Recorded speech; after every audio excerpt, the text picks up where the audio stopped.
Started? So one. So yes, we're ready to get started. Okay, let's do the pledge of the allegiance then, right? Pledge of the- There you go. Then. All right. Pledge allegiance to the flag of the United States of America, to the republic, and one nation, under God, indivisible, with liberty and justice for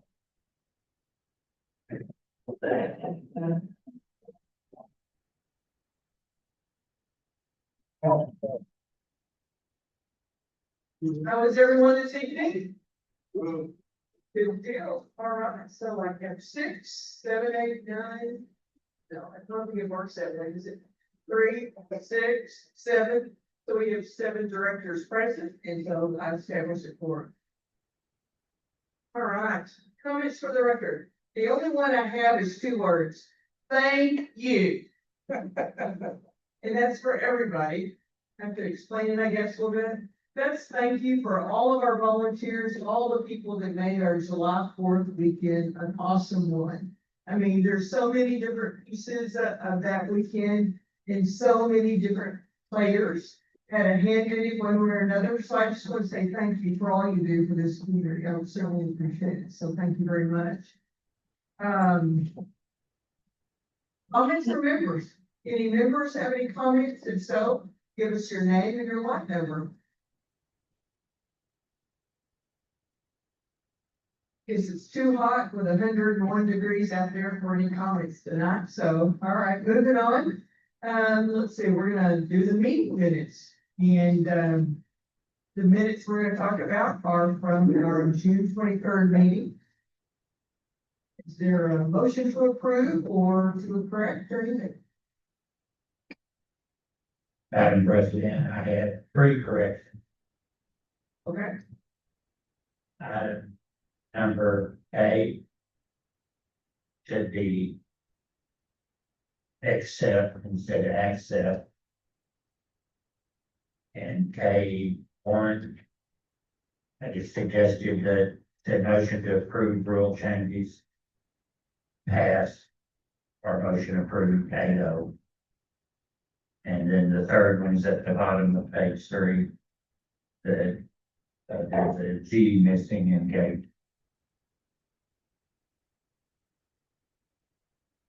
okay. Any other additions, corrections, edits, or anything? Is there a motion to approve with the additional edits? Chris? Yep. And Larry seconds it, and we have a motion to approve the minutes as editorial corrections that we have. All those in favor, raise your hand. It is approved. All those opposed? Excuse me, at the very end. All right, it is approved. You've accepted the minutes from the June 23rd meeting, 7-0. All right, Dan, we're going to move forward with financial update.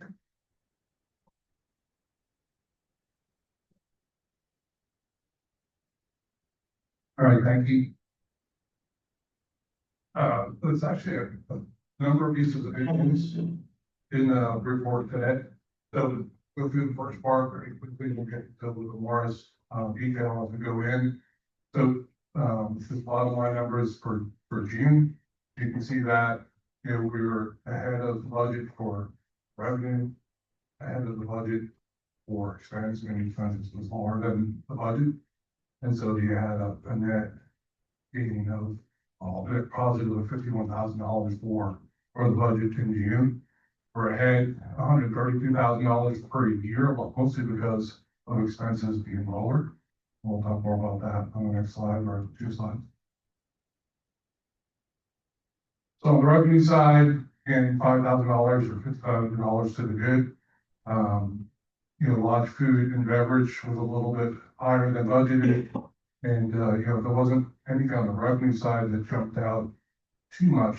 Sanitation, we're going to always be running negative with that contract. They increased the CPI change more than we were expecting. So it's not huge. It's just going to run that way for the rest of the year. Go on the expense side.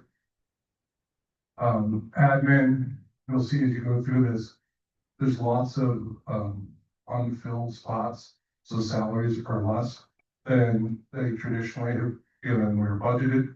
So you see an administration, $11,000 for, salaries and benefits, training that's associated with, hires, et cetera. So, admin was under budget by about $47,000, same with, both lodge, food and beverage. As you go down, really the only thing that was up noticeably was golf course maintenance. And that was $7,000 was a big driver. That was from water. So water was $14,000 for the month. So almost double what we anticipated. Some of that is, the amount of water that we have to use plus the 30+% increase in water that we get charged. Right, on the next slide. So on the balances, we're in pretty good shape. You can see the ARF went up $100,000. We spent a lot of money on our out of the ARF this year, but we were able to accrue some money. Remember, this is the June 30 numbers. So the next numbers you'll see will be different because we'll have ARF and then the golf course reserve fund. So 34% of that money that's in ARF today, so 34% of that 1.8 or 1.9 is going to get split out into the new golf course reserve fund. CARF, we saw that, the last meeting of what we're planning on spending out of that. The liquidity things are in pretty good shape. The 90-day total went down. So we're a little bit, lower where we are overall from the licensees. We're right in line where we've been for the last probably 2 years or so. Interest income continues to grow. Halfway through the year, we got about $250,000 in interest income. Hopefully we can double that as an estimate for the year. So that'll be roughly $500,000 in interest income, which is tremendous. 100,000, 110,000 in initiation fee. So if you kind of again multiply that out, should get somewhere around $700,000 in revenue that does not come from any number. That obviously pays for a lot of things. Initiation fee last year was used 100% for roads. So you get to decide what we use it for next year, but the roads would not have a lot of money for improvements if we didn't have that initiation fee money. The balances, you can see that we're down overall, but that's mostly, well, a lot of it because of spent through ARF, but spending money on part three money's been included in all of this. So they're getting pretty close to paying off, for the part three, we're paying money on the updated driving range. So, but we're still just under $6 million. So I'm not going to go through these in detail. It's really more for your reference. Crystal's done a great job of splitting out all the different accounts. So you can see exactly how much money's in the checking accounts and all the different reserve funds. If you go to the next 2 pages, you'll see how the money is invested. Crystal has been moving the money into more long-term type of investments to try to get a little bit more income, believing that interest rates are going to be roughly where they are for a little while, but toward the end of the year potentially they'll take a little bit of a dip. So we're trying to capture as much income as we can by being a little bit longer with our investment strategy. I think that's it. So any thoughts, questions, or what questions you guys have on the financials? Let's see slide 1 but I think we addressed it. Yeah.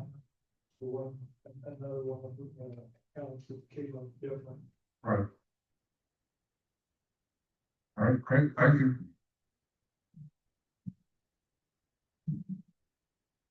Thanks, Stan, I appreciate that. All right, next item of business is to consider committee changes.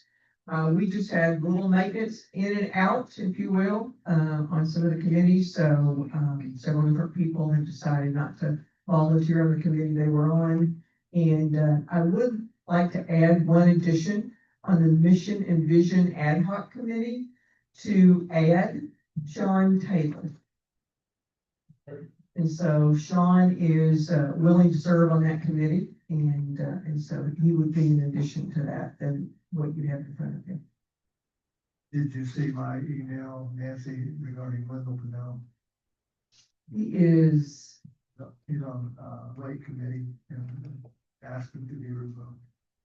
I thought that I did on the one, so, okay, all right, we'll take him off there. All right, we will do that. Any other additions or changes that I'm not aware of right now? Okay, all right. Is there a motion to approve those changes? Motion approved with the addition of Sean to the one and removal. Wendell, all right. Is there a second? Ronnie seconds. All right. So the motion before you is to approve those committee updates as before you. All those in favor, raise your hand. Any opposed? Raise your hand. All right. You have approved those 7-0. All right, next thing on our agenda is to hear from that Mission and Vision Ad Hoc Committee some, and I think Dan's got a little bit to talk about considering possible action on the process.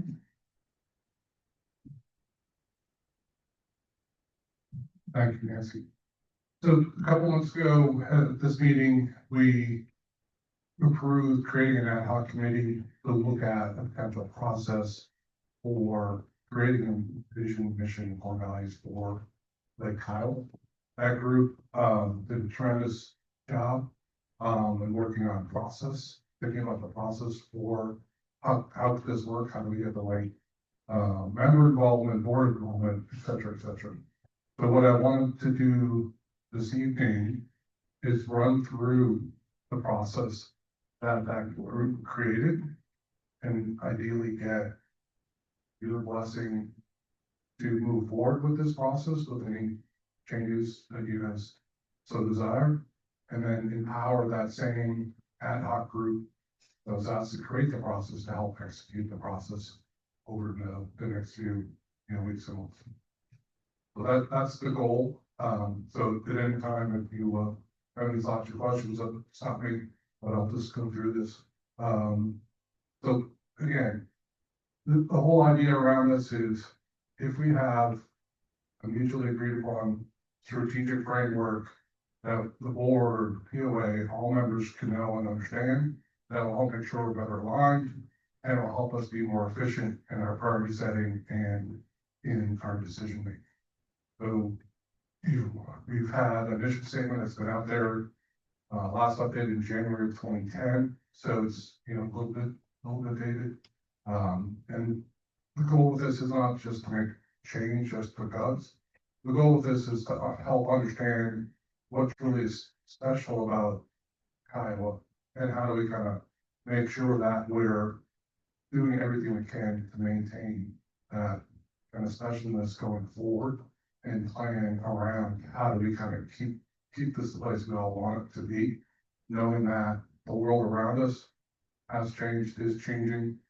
It's growing fast. Inflation over the last 10 years, the next 10 years is going to be impactful.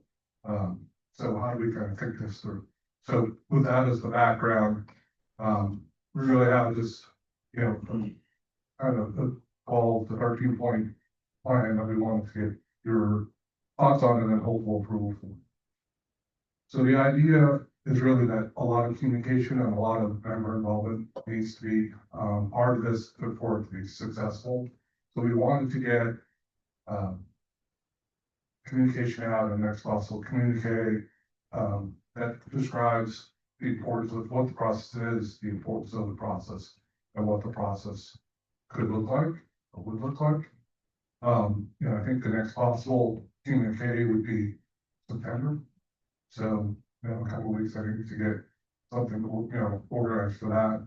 And then also get it, as we get close to that time when the communique article will come out, get some things in constant contact, or at least a couple updates out, constant contact, so we can hit many paths as we could to get communication out. There was in your package, it was a draft article or communication around what this is.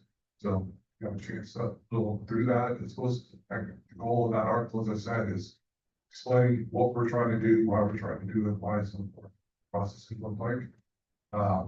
So hopefully we can get people engaged in the process. So the first step after those communications would be to send out a survey to the community. Hopefully that would happen, roughly about the same time, right after the communique starts to be distributed, so people can see the communique and then get an email and understand the context. There's a draft of that survey that's also within your package, so that you can see what what we're trying to do. And really that survey was pretty open. It was not overly structured. It was really trying to get members to put their thoughts down and write it in a way that we could capture and organize it and analyze it.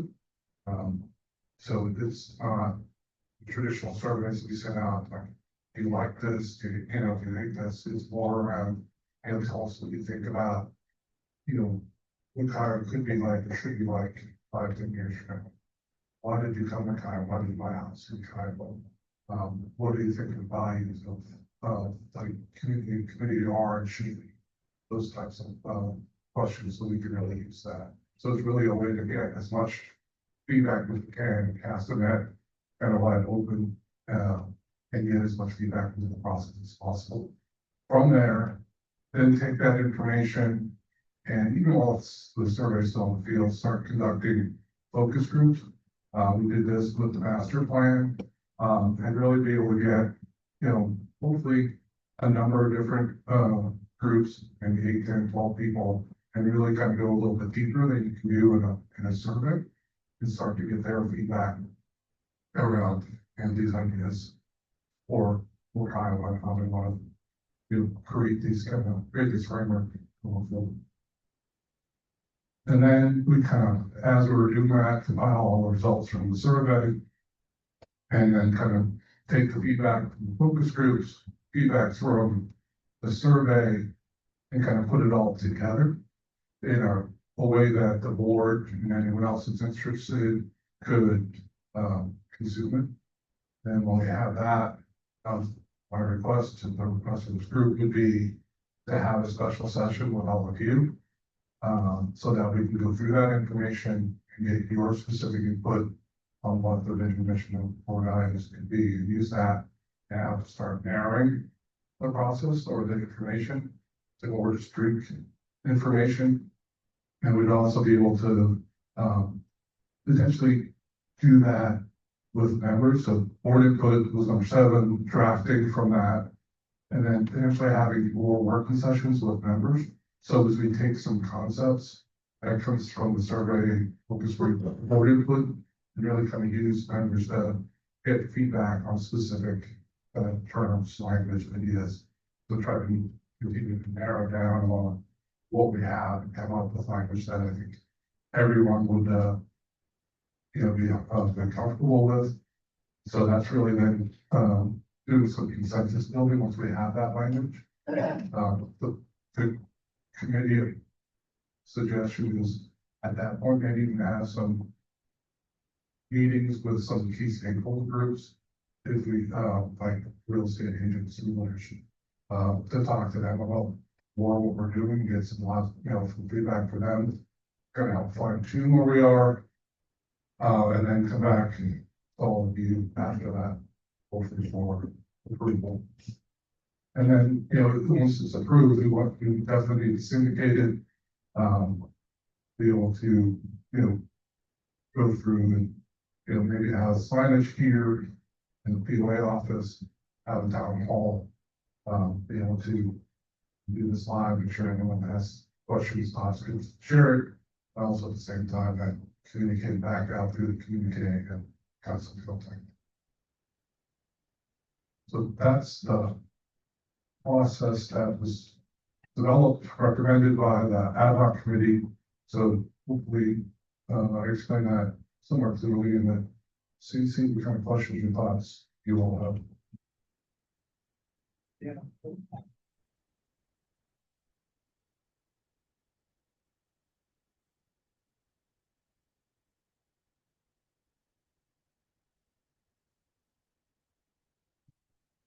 There we go. I've done community articles and constant contacts for a few years now. One thing I've got some feedback on is try and be as succinct as you possibly can, and is even using bullet points. And I know there's a ton of information want to convey to people, but if you make it too long, too lengthy, too in-depth, and won't even read, just go right by them. Try and get it, here's 1, 2, 3, 4. If they have any questions, they'll come back to you or the group, or whatever. There's some feedback on that.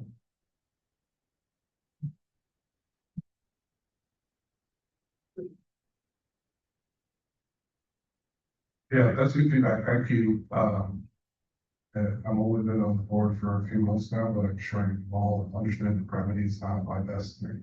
So, I drafted some of that. That's probably what you're feeling. So yeah, I think that, makes sense. We tried to do some call outs, for like, in case contact, say, bullet points, what's the process look like, what's the vision statement, what's the mission statement, just to try to get to that point, but I agree with you that, yeah, and maybe we could do, here's the summary, click on the link if you want to get the more detail. So that makes sense. We can work on that. Let's give feedback. Thank you.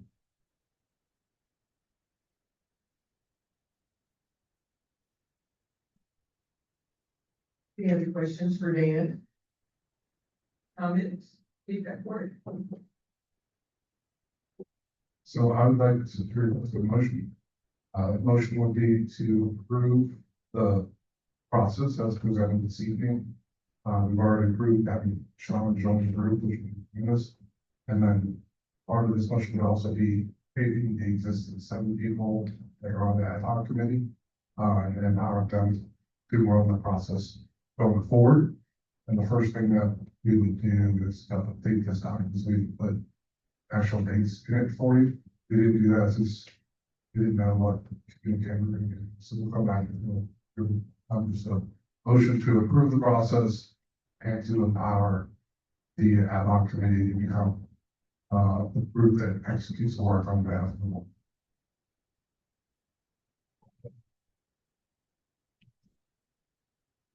All right, we have a motion on the floor to approve the process, not approve it, to approve the process and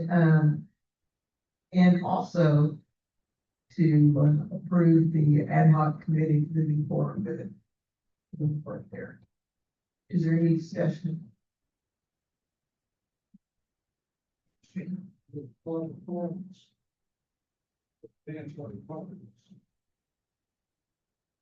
And to also be worked by a lot of other folks. Any other comments? All right. All those in favor, please raise your hand. Those opposed, raise your hand. All right. Hands raised at first, the ayes have it, and it is 8-0 because Sean's joined us now. And so now you are now empowered as a committee to go out there and start your process. Wonderful, thank you. I Thank you. really appreciate it. I'll be excited. I'll be excited. All right, Dan, I think you're on next. Great. Cool. All right, so changing hats for a second. We've talked in this, in board meetings in the past around this idea of being able to create high-level measures, scorecard, or key performance indicators, KPIs for the community. And Rich is going to talk about that in a second. But one of the elements of the scorecard or KPIs for the community is this concept around getting more frequent member input from a survey perspective, and really kind of looking at it from a long-term satisfaction perspective. So what I wanted to do was to talk about what we're trying to do. I believe in your package was a copy of the satisfaction survey itself. It's a lot different than some of the ones we've done in the past. In the past we've done the satisfaction component along with like deeper dives around things for planning purposes, amenity usage, new amenity prioritization, all different types of feedback, where this is really just trying to get regular quantitative information that we can use to help guide our decision making going forward. So in the package, you saw, the survey itself. The idea is that the first 4 components of the survey would be there every 6 months. And so we can get regular, consistent feedback. In the past, we've done this satisfaction survey every year. But we've tweaked the language, we tweaked the scale, so it's been much harder to get, an understanding of, are we progressing as far as satisfaction, or staying the same? So the goal would be to get, data points every 6 months, so we can start getting trending information as quickly as we can. So, and then the concept is you would have 3 areas about the community each, every 6 months, so once a year, thinking that if we did it in the summer, lake, lodge, golf would be logical things to talk about, since that's what is happening in the summer.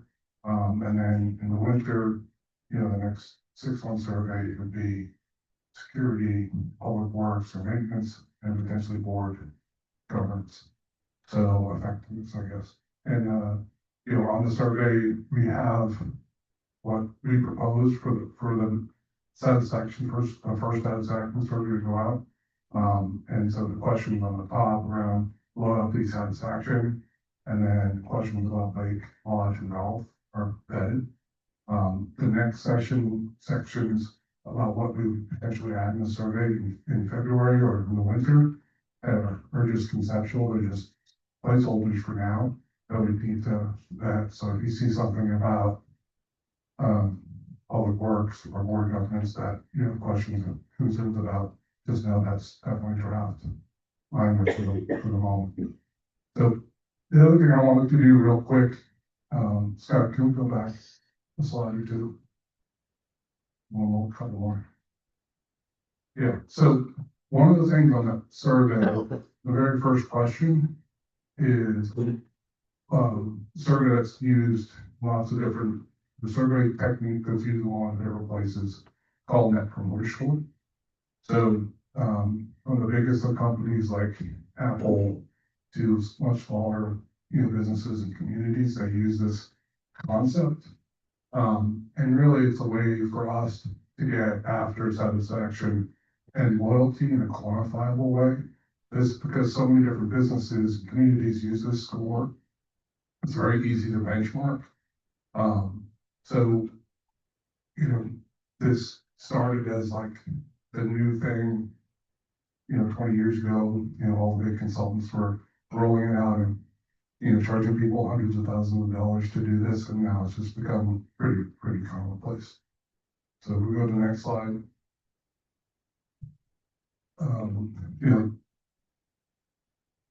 As I said, it's a pretty easy score to understand.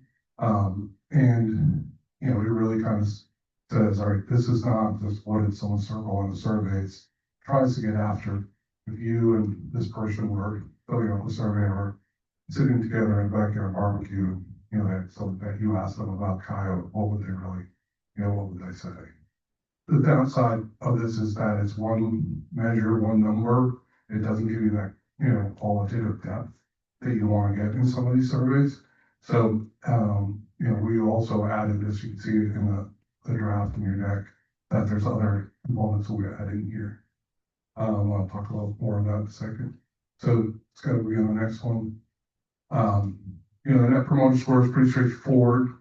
On a scale from 0 to 10, would you recommend Kiowa to a friend, colleague, family member? And, the scale is intentional. It's an 11-point scale, which is a little different than most, but, really what it's looking at is people circle 9 or 10 on the survey. They're obviously pretty happy about, being here. Really are the ones that, are your most enthusiastic supporters. The people that do 7 and 8s are happy, but aren't going out of their way to talk about how great a place Kiowa may be. And the people that are 0 to 6 are detractors and unhappy for a reason. There's something going on that's not, to their liking. So the way this works is you take the 9s and 10s and then you subtract the 0s through 6s, and you come up with a score. So some of the world-class companies like Apple, are like in the 70s. I had a business I was associated with for a while and put this in the first time. Our first survey came back at -11. So we knew we had some work to do. So, as it says here, if you can get 50, you're doing exceptionally well. And, once you get above 50, it starts to get the pretty rarefied air. So it'd be interesting to see where we are, with this process. So I wanted to make sure you guys understand what this was and why we're using it. So I just wanted to go in a little bit more detail around this. So what other questions or thoughts about using, do you have any questions or thoughts about using that promoter as one of the measures? And you think about this in the framework of Rich's and the POA scorecard, that we have, or will be proposed. This, good. Just came back from Alaska on Holland America. And of course, they followed me off the boat with the survey. So I'm well aware of this kind of survey. This is exactly what you're talking about, that scale of 1 to 11, where do you fit? And, they make a point and they run a good ship. They really take those things seriously. So, I think this is something to benefit us. Okay. So the two pieces with this. So one, this survey is, we're proposing actually doing something very quickly, if you guys are comfortable with it. Because we want to get into this cadence of, 6 months. And we want to keep a longer, deeper survey that, long-term planning group has done over the years. Knowing that we're scheduled to do that every other year. So the goal from this group's perspective is, can we get this out literally next month? And start to do what we talked about around top sections, being consistent, and then hitting a little bit more detail on lake, lodge, and golf. So we would do it, if you are okay with it, pretty quickly through, get a constant contact communication out. I don't think the draft was in the package, but I can get that to you. And then, get a communication out and then send the next one out the next week, reiterating what it is, why it is, and then with a link to the survey. And that might not be a Friday constant contact, it might be a one-off. So the reason why the recommendation was to do it soon was, if we're gonna do a survey on mission, vision, values in September, having 2 surveys in the field at the same time is probably confusing. So can we do this for the month of August, stop it around Labor Day, and then launch mission, vision work in September?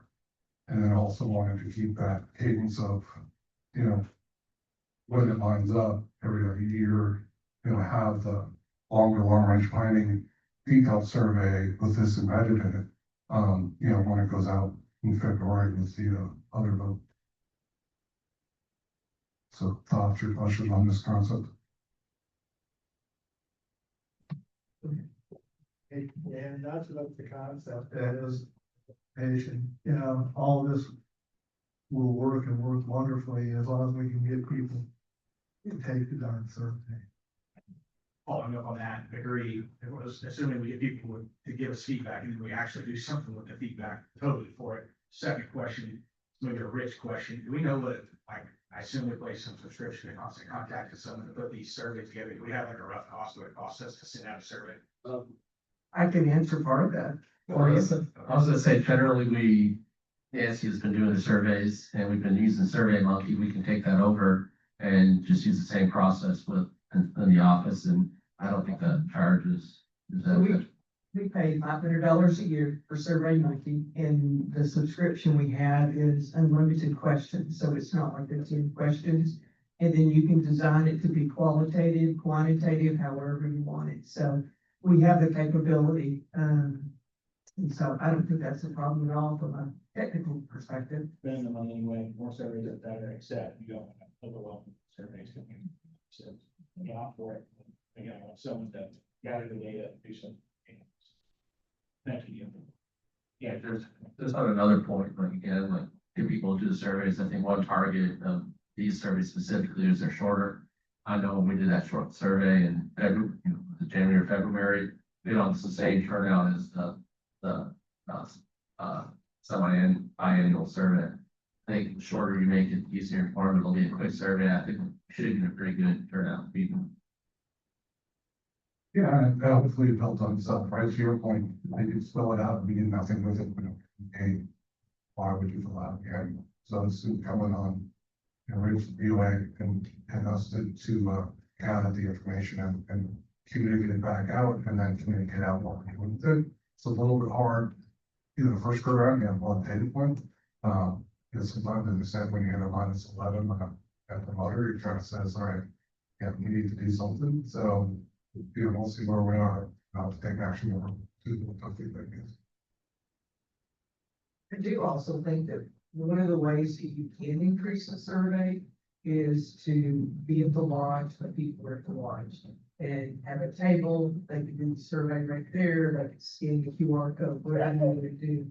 I just think the more you can put it in front of people, not just to communicate or constant contact, the more in wider variety of people you get.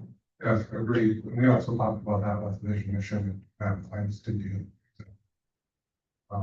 This one's to grow quickly. We'll have to figure it out.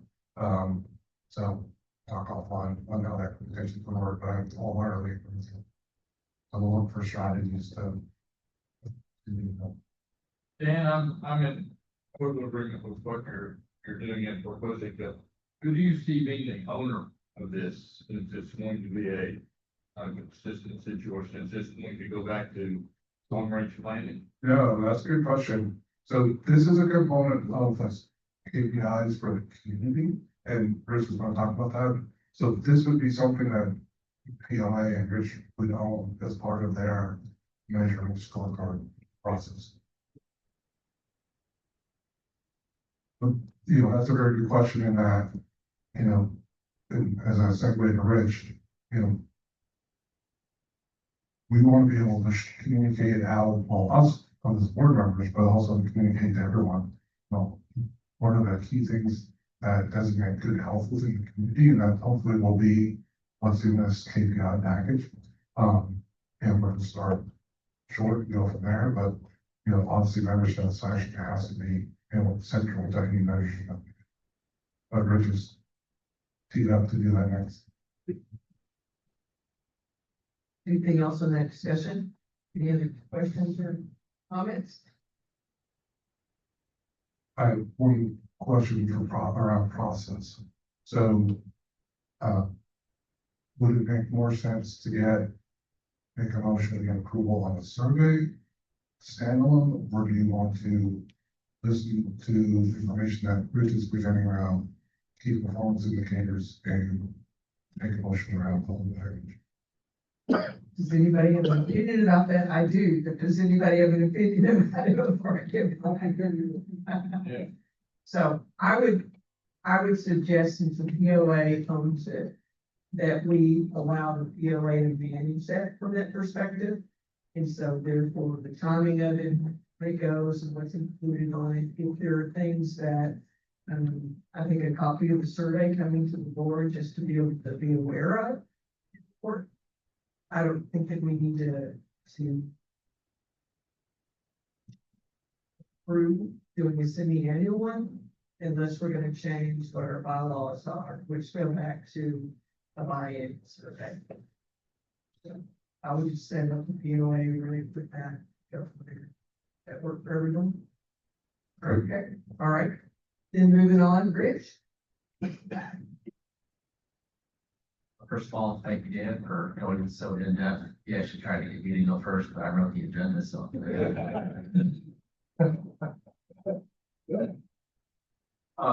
Just going on, so a lot of these, they go kind of hand in hand as they do. I think one of the things you can mention with the survey is, part of it is you're approving these surveys, language, kind of want to make it consistent. As we want to have feedback, be consistent. They have that same language, those same questions, just repeated every 6 months. And then, other 3 months. Slide, please, I think it's card up there so you can kind of see it again, the KPIs, the performance indicators. They're another way to just measure, how the POA is doing. Then with the reflection of the survey, how the members think we're performing. So this all kind of summarizes as a tracking tool to see exactly how you're doing, how to gauge your success. We're starting out, a lot of these are just financial, counting items that are fairly easy to track, things we're doing now, and then again, filling in on the surveys. The annual satisfaction survey for Lodge, Golf Lake, and then the following 3 for security, public works, et cetera. And then other things we can put on there, there for now, other things we can do is a lot of people always want to just, the activity report, what's the attendance? Today we got 8 out of 9 again, we're about under 90% for our board attendance. 20-some people here today. On the community, we did 1 member per lot, and that's over 1%. So we can track, how we're reaching the community with our meetings, and then again with our annual, biannual surveys, we can track this. And part of that is again consistency. To Dylan's point, how do we track this and how do we know what we're doing? So we can set what our target is, actually are right now. Status, that things we need to work on. Are we good at something? Is something, that at risk? Do we need to work on something? So we put those things on there and track it. We would put these, out to the community again. We want to know, the community must know how we're doing. And their feedback, they can see these numbers. Quarterly, we can put in the communicate, constant contact, and say, this is what our target was. And, it's either moving, not moving, are we getting better? So not only for us to track for the, these financial things that we track every month, we do, we can track surveys, we can add different things on here if we want to, this scorecard stands, want to target something we want to track, we can add this. Again, this is just for the transparency that we're always talking about, and just getting all the information, measure the health of our community moving forward. Again, we just asked for both of these combined. They kind of go hand in hand. Did surveys be approved and address with those, and then the scorecard start tracking the information. Any questions?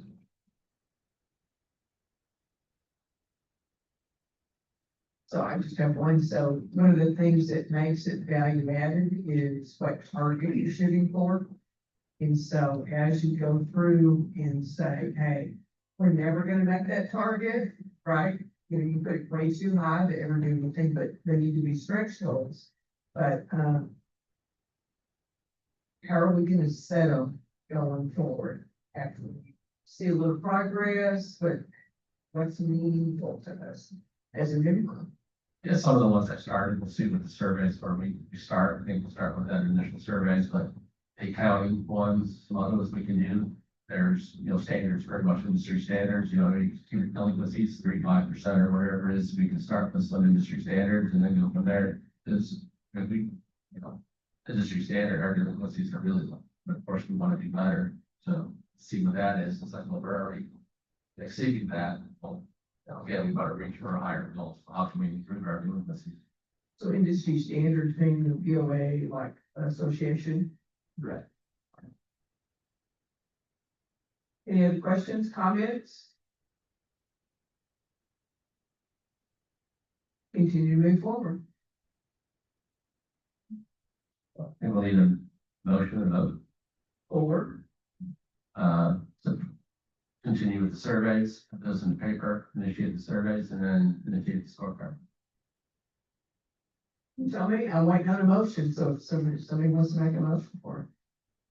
Well, my question is, okay, I need some feedback guidance, but I came with the assumption that this would need a motion, that we would want the board to be on record around this, but if there is an opinion that this is something that does not need a motion since it's POA, it would be, fine with that too, so, I don't know, James or Nancy, if you have any thoughts on that? I think it's a POA activity, so, the board can oversee it as we go through. Get a report. I would expect a report every month as to where we are, if we're gonna be doing a survey this month for it, or if the numbers have changed or something, the red flags, the greens and stuff like that. So I would expect that every month as a board, that we would want that. But other than that, I think they're gonna be a little bit of a moving target, at least at the very beginning, so. Unless everybody else feels like I'm missing something from a process perspective, okay, No, that's great. then I would say you have the approval to go forward, like I said. Good Wonderful. deal. Good job, you guys. That really makes a difference, in lots of ways, and I like the reporting piece of it. I think that's important. Okay, so let's see, next is, I think it's Rich. Rich, you're gonna talk about ways and means? Yes, it's something, I kind of proposed the Ways and Means. I know there was a big push with the golf course reserve fund to try to, get our different buckets of money in order. But I was looking at, when I was in public works, one of the biggest items is always roads. I think it's one of the, everybody uses the roads. We have 22 miles of roads in the community, and, everybody, always, the one that suffers during budget time or funding. We were lucky this year to have the initiation fee, which was allocated towards the roads. We actually saw some money to fill the spend on roads. But typically it's quite lacking, and it's the one thing that usually gets held back. Scott, can you the next slide, please? Like I said, it's, every year it's pretty much a stagnant amount. We try to allocate $100,000 a year from O&M to the budget. $250,000 in ARC, which has been the same for a decade. This year, like I said, we had an influx of funds from the initiation fee, but I don't think the roads can count on that every year or that amount every year. So trying to look forward and try to resolve some of the issues. The last time we had a significant assessment was over a decade ago, and that was probably the top amount was probably around $500,000. And then in addition, like I said, budgeting wise, or when we have shortfalls, inflation, O&M has been hit. We're only at $25,000 a year spent on roads from O&M. And then the road fund schedule and ARF, they have to increase, even though ARF may get a percentage increase, it's one bucket of money. The money that's allocated every year to ARF has been the same for over a decade. So you can see all those things have been stagnant for a year or a decade, 10 years. And I put the current cost of road construction, what we're spending on roads right now, just an overlay, that's about $2.14 a square foot. That's almost $250,000 for a mile. Seal coat is much more economical. That's why you see us do a lot of seal coating, because it's something that'll prolong the life of the roads, but very economical. Striping has increased, and with people's desire to have the striping last longer and be reflective. The glass speeds, I think, really do a good job, and it seems to be holding, but, that's almost $35,000 a mile. And then, you only can overlay for so long. Sooner or later, you gotta cut that road back down, mill it and overlay. That's almost $400,000 a mile. So if you were to do that for our 22 miles of road, it'd be $8.5 million. You add striping for that, that's $9 million per road. You extrapolate that out, to do all our roads with the budget that we've been typically allocated with, it'll take 25 years to redo our roads. So I don't think that's really sustainable. Next slide. So you can see, as I put a spreadsheet together too. In ARF, if we had just increased what we had in ARF 3% every year, which ARF could increase, we would be at almost $340,000 for 2025. And if we would have had all those funds every year, it would have totaled almost another $450,000 to be spent on roads. As it is spent. So you can see where we've been lacking over the last decade of what's been spent on roads. Next slide. So what I was proposing was a dedicated reserve fund, a new reserve fund with new funds of $20 a month. That would get us basically to where we should be right now in our, it's about $350,000 a year. So I put in there what the 20 is. I know that's a lot of money. So I put what $15 would do. $15 would basically get us just above where we are now within a year or two, but at least that would increase yearly, or currently it's not increasing at all. So I just gave a couple of proposals. And again, we need to, do draft language, figure everything out, get to the bylaws committee, get everything approved. Next slide. So that's basically what I'm asking. I mean, roads, I think, are one of our biggest assets. We talked about the golf course, everything else. I think it needs its own designated reserve fund. And also this helps ARP in itself. If this was kept in ARP, it's ARP itself isn't sustainable. I think right now it's not even 60% fully funded. You take this out of ARP and give ARP another $250,000 not being used every year, that makes ARP sustainable. Someone fixes that. We'd have to look at those overall numbers on that. That would be a great first step in fixing ARP. So brought this to Ways and Means, everybody looked at that. And I think, again, to ensure the availability of funds in ARP and also to get the roads where it needs to be, is to try to designate this dedicated reserve fund. Basically looking for the board to approve just that concept and move forward with the goal of getting it on the agenda for the vote this next February.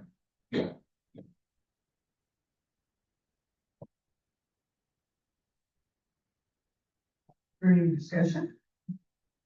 Yeah. There we go. Questions and then just comments. The questions, again, well, the comment is this complicates things and forces funds to be used for specific function. And money cannot be used out of that for anything else as part of all throughout the Lake Committee. So you may have funds that, I'm assuming they would get spent pretty darn quickly as they come in for the roads. My question is, over the years, why has ARP remained at 3%? Basically, if you're gonna get money from the population or the membership out here, some way or another, and you just add another reserve fund that says, we need money to maintain what we need to maintain. Here it is, if people won't approve an increase of ARP from 3% to 5%, it'd be hard to understand why they want to pull it out, and other than that roads is a specific item, maybe they don't understand totally that road is an integral part of the farm, and it's part of our infrastructure. We do see a lot of complaints and concerns about the condition of roads, and this would give the opportunity for that money to be spent the proper way and with the right thing. Again, just, I guess, a different way of asking for money from membership. So what I want to say is that's part of it. I think it's clear. I think it's easier to explain and maybe for the membership to accept this, plus we're just asking for money in ARP. There's not enough money and not understanding why. So, And just from a history lesson, roads weren't part of ARP originally, but, the O&M budget has things in it that are not really discretionary and things we don't totally control, like property insurance, health insurance benefits, those types of things that, even, anything that has gone up dramatically over the last whatever many years. So the situation was, as the POA budget got squeezed, they started looking for money from some other places so that we could, minimally maintain the roads. So that was when the decision was to take money out of ARP, whether that was right or wrong, I shouldn't say right or wrong, but a good idea or not. It was a practical idea to solve a problem. So at the end of the day, to your point is right. I mean, we tried to move that ARP percent cap from 3% to 5% was like less than $1 a month, and that got voted down noticeably. But the roads are the one thing in the community that everyone uses. Not everyone plays golf. Not everyone goes out the lake. of everyone that has to drive on the roads. So to me, hopefully we can help people understand that if you want the roads to be in the shape we all want them to be, we don't have the money, period. So how do we figure out a way to get the money? And to Richard's point, ARF is something that most people don't really understand. And it's a, you know, to his point, a nebulous concept, but if he said this money is dedicated to making sure the roads were maintained, I think it's a little bit more feasible for people to, you know, make a reasonable decision about it. Yeah, if you look at this thing, really, to do it right every year, it's at $350,000, which is, you see here, it's $20 a month. Nancy. Hopefully we see the dynamics changing out here at Kiowa gradually, though it may be. And I think if we have a specific item like this, we won't know the answer unless we ask. So I think it's important that we do. And I do want to address one other thing that Cecil brought up around the complexity. Absolutely true. The more reserve funds you have, the more dedicated reserve funds you have, the more complex it is for the board and the BOA to manage them. But there are certain absolutes around here to be, you know, members of say roads that are safe and reasonable to drive on, but it's one of those absolutes. So I think it's worth the trade-off for complexity. What's required to get an assessment, we could do this at the same time, and set up a reserve fund, which is, that'd be great, to get an assessment, what do we have, then you have to do, they have to go to vote, and membership vote, correct? 2/3 or half. So 2/3 to get the fund set up, correct? And then 50 for both the fund, 50 and then the assessment as well. Correct. In the bylaws today, if you look, to get into reserve fund set up, it's 15% plus. So it's every other bylaw is 2/3, but for the reserve fund, whatever reason is that's 50% plus. I think if you go back to our last 5 discussions, the biggest feedback on any survey we got, I said, my friends, to follow up with these guys, so, your grade's probably a good idea, separate, but you said you gotta ask them, so maybe like to decide them, probably gotta ask them.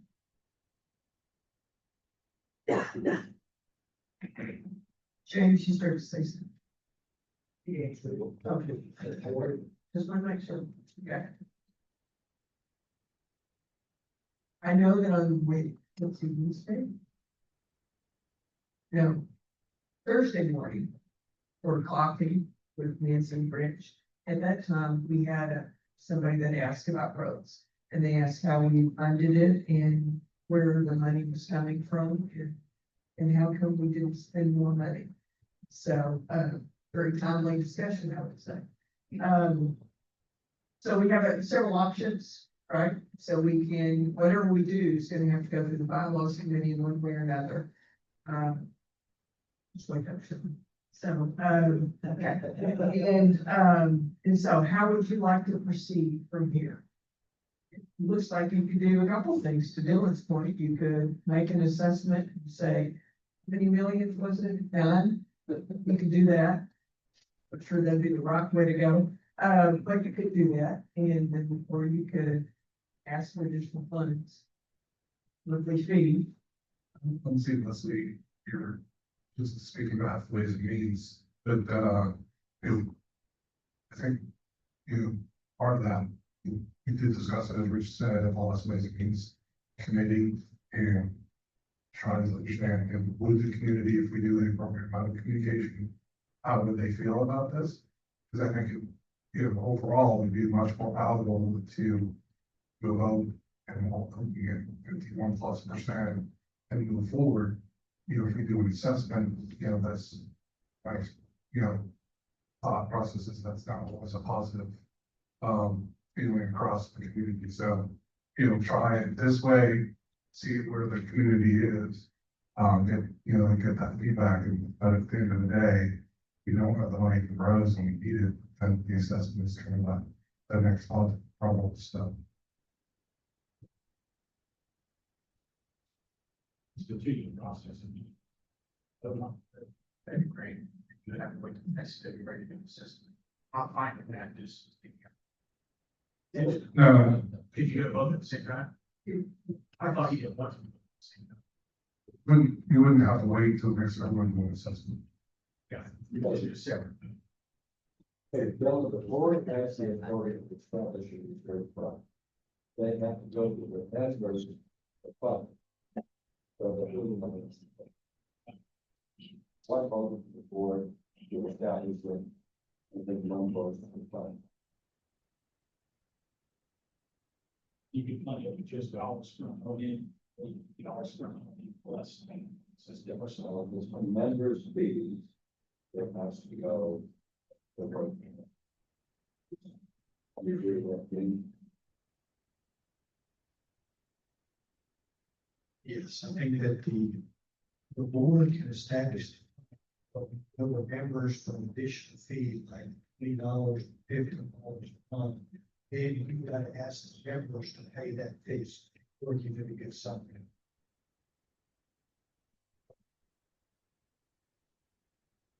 So from a ways and means perspective, going back to the numbers that you put up on there.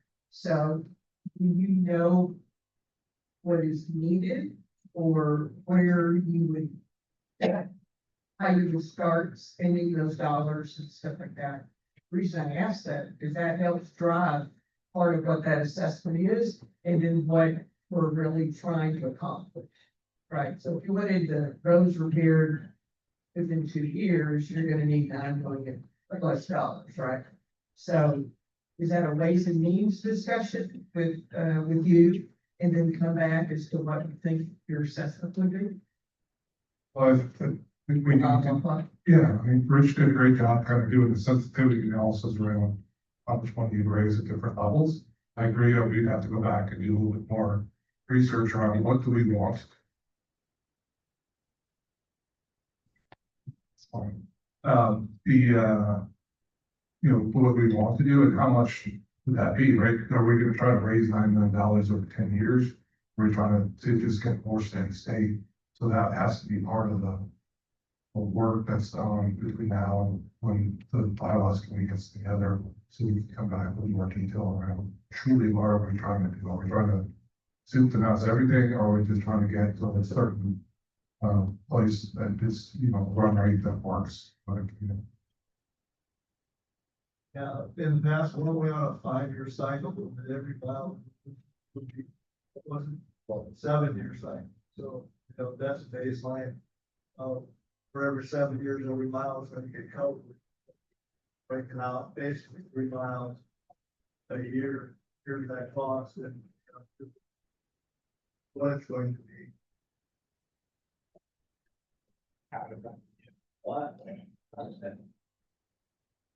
I do know that when we were putting together a long range plan a couple of years ago, maybe 4 years ago, one of the things that we looked at, and just going back to the history, how many years we said we were gonna take money and we didn't, or it into something else.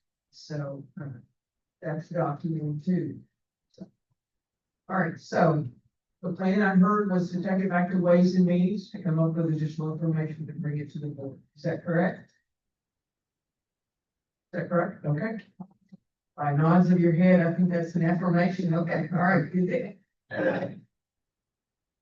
All right, moving on, let's see, lake management. We're gonna talk there, I think Jim Box says it for that one. Right, thank you. Give you a quick overview of, so basically sediment removal process we went through, and then we'll do an information on the award of contracts. Next slide. So just quickly, the process we followed was, we had conversations with the U.S. Army Corps of Engineers back in February. Basically, said we're doing the same project we did 3 years ago in 2022. They didn't have too many questions about it, and so they gave us the nod to approve. We have a separate project number, but it's basically the same as what we did before. RFP document was completed in June, and as according to our bylaws, we had to advertise a project for a project over 50,000, and those RFP documents were given to interested parties on that. We had 3 responses, were submitted by the July 7th deadline. And, some summary thereafter, couple slides in here on that, but let me give you a quick overview of the project. Next slide, Scott. So we have the 3 basins, again, these were done before, the one by low water crossing 1, which is by fire station building over there. Basin 2, which is low water crossing 2, far north end, and basin 3, which is by the newer bridge out there. Next slide. So basin 1, it's really part of the cove, but there's a rock wall of a weir out there that kind of traps some of the sediment out there. It's about 1/3 of an acre. Next slide.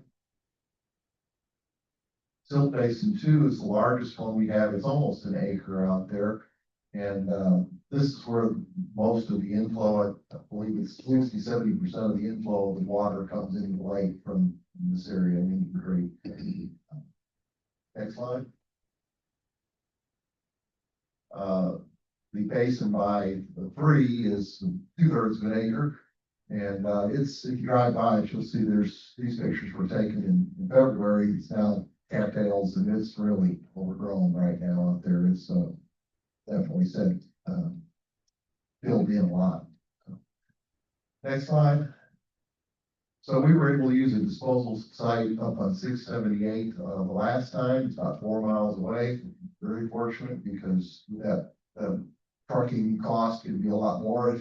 We had to go a lot further than that. And it's a very low disposal cost for us. So we're glad we have that. Next slide. So the scope of work was, again, it's very similar to what we did before, long reach excavator, using dump trucks to haul it off. It'd be mechanical excavation, no floating dredges or anything like that. One of the contractors did say they have a small type of unit that they could use if they needed to. But it's basically scoop and reach and try to get down to the hard pan if we can. It's stockpiled on the property right by the pond. They have to dry out stinky at times, but that's part of the process. What they said they would do is they would probably let it dry out and move on to the next pond and then come back, stir it up a little bit and haul it off so we don't have all the seepage coming out of the dump trucks as we take it out. So just haul it off to the disposal site. Next slide.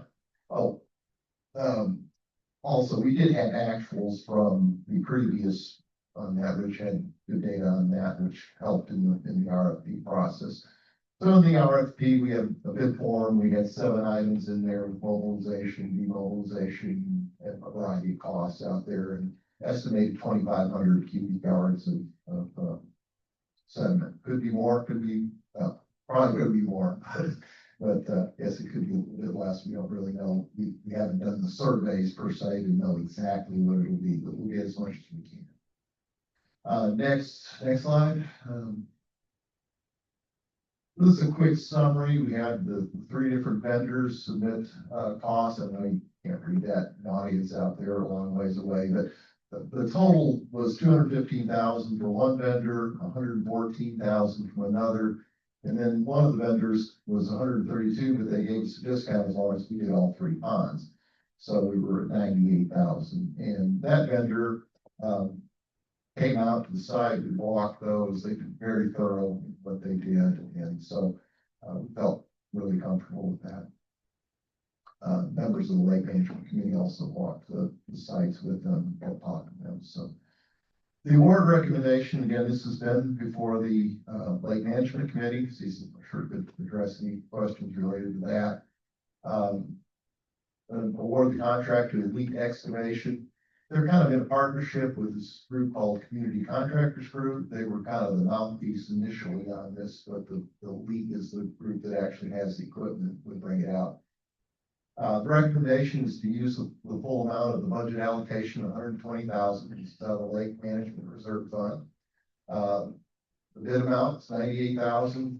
We're estimating $4,000 in disposal fees. We like the $18,000 for contingency purposes. We need to remove a little more sediment.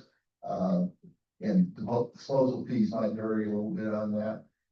The vendor did talk about a little silk trap building something which you clean out, POA equipment, or we have, it's almost like a little sediment basin before the basin, but you can get access to it and do that. We haven't explored that too much further, but that's a possible use of contingency money. If they get in there and they say this would be a great place to do that, here's the cost on it or something. Soil sample testing, we'd like to, low cost item here, but trying to figure out how much organic matter we have, what we pull out of this. And so the total not to exceed that we're recommending is $120,000.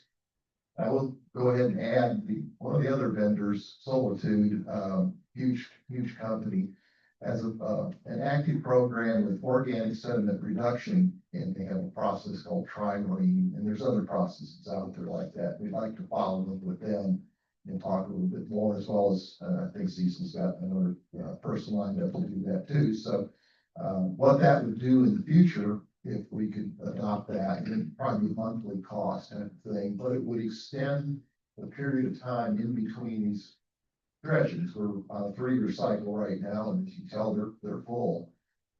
Maybe we get 5 years or 10 years without having to go through this cost. So we'll have to look at the efficiency of all of that and listen to the programs and everything and see if that makes sense for that. But for now, we just need to get these cleaned out, and that's the recommendation. So be happy to answer any questions or comments. Yeah, just some comments. Why do we spend, Lake Committee standpoint, why do we want to spend $120,000? Well, when those ponds go from 8, 9, 10 feet in depth to 2 or 3 or 4 feet, when we have rain events, when we don't have them this time of the year, we've had a lot of significant rain events this year. Guess where that silt goes?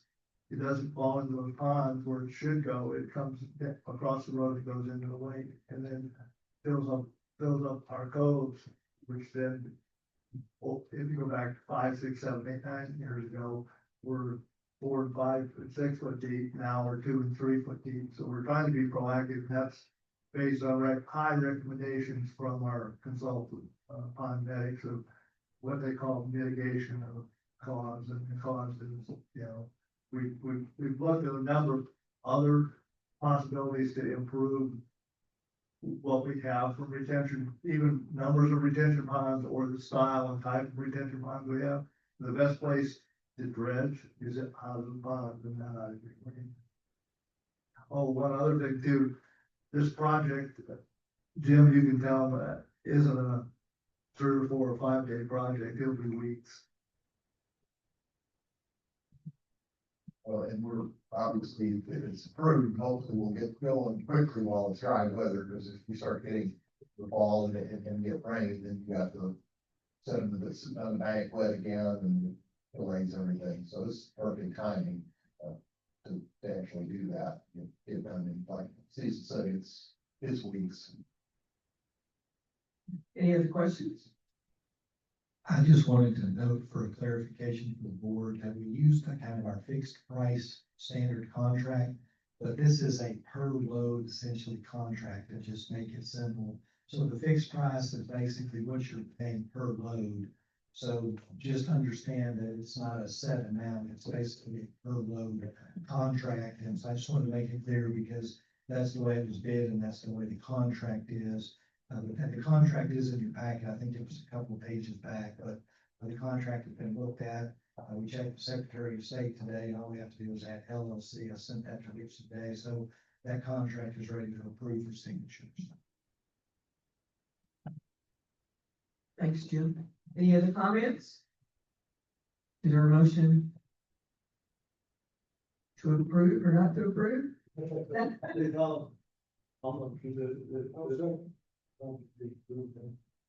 Okay, so I have a motion and a second to approve in an amount not to exceed $125,000 for what did I say, $120,000?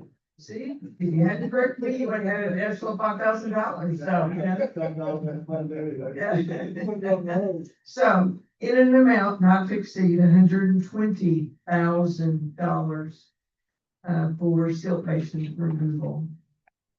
Sediment. All those in favor, raise your hand. Those opposed, raise your hand. The ayes have it, and you've approved $120,000 for silt removal.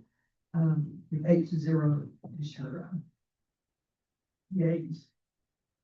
All right, moving on is golf committee. I have Ronnie, I have your name on it. I do. Mhm. It's about a golf cart operation. This is the rule that we discussed at the last meeting. It was, I think, Jim Adams was going to work with someone else and Discussion call. get the wording change, and I think they're still working on that, so up that until next month. Okay. And Jim and the other guy could do that. Okay, all right, moving on, no action on that one, all right. How about, rules and procedures? I think that was George. Anything on that one? He's like, I don't know. I like these agendas, Rich.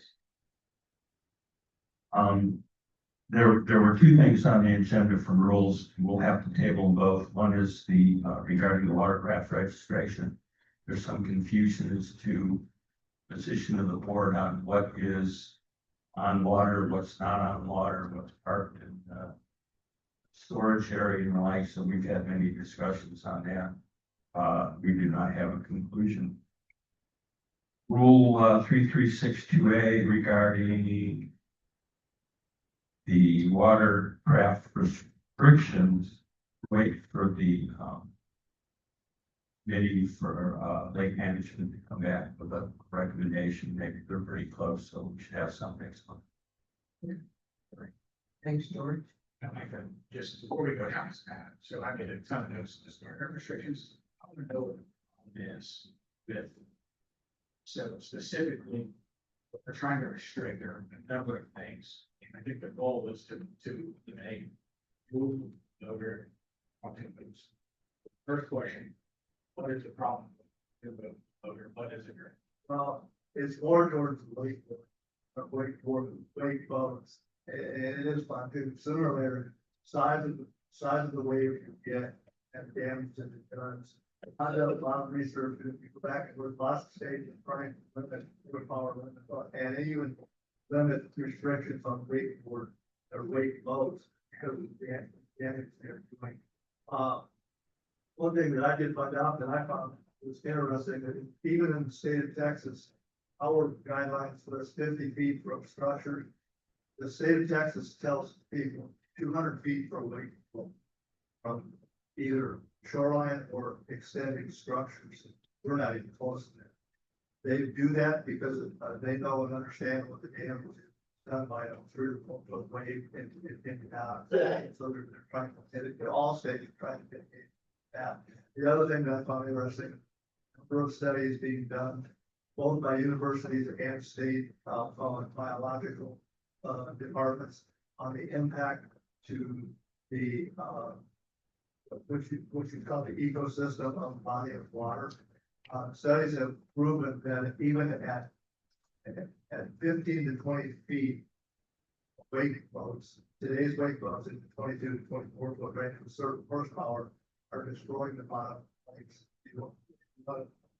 There are videos out there that show that 4 or 5 years, all vegetation goes away, so does all the life that is supported in that.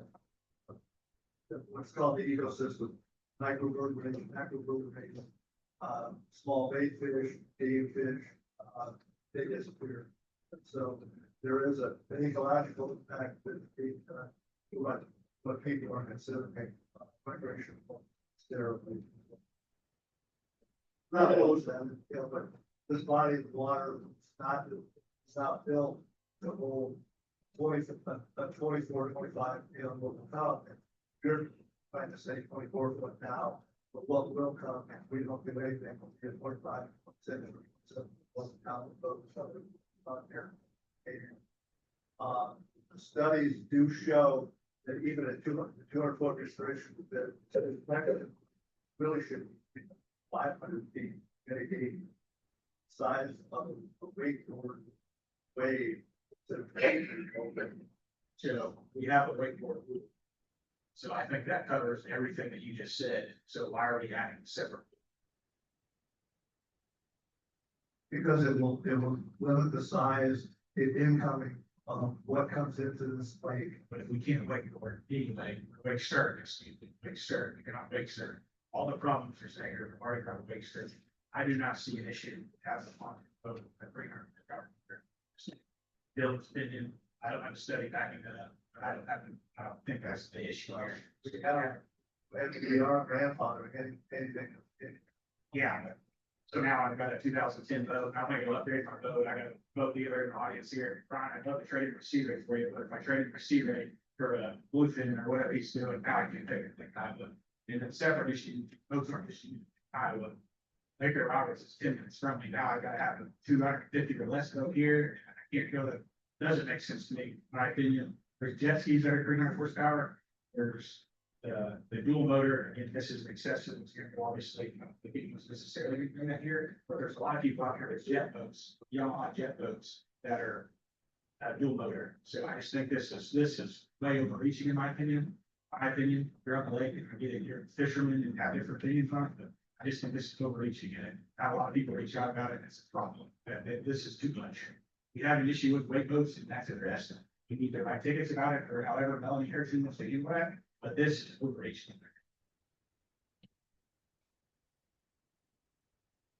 What else? Thoughts? Okay, so George, everything is put on hold for right now. Is that correct? Those two. Those two issues. Do you have any other ones? Not right now, okay, all right, just asking, could be more than three, so. So, Rich, you want to talk about the other item that was in the package? Yeah, I can speak to it. We had, proposed, most of the rules committee, the rules committee. I was just saying, yeah, I don't see it on the agenda. No, it's not, that's not how you can speak to it if you want, similar to these and just discuss them. And not vote on Google or. The reason why I brought it up was just to explain why it's in the package, not to take action tonight necessarily, but, there's been a discussion back and forth with the rules committee around adding more specific language. You know, today will be covered under interfering with employee.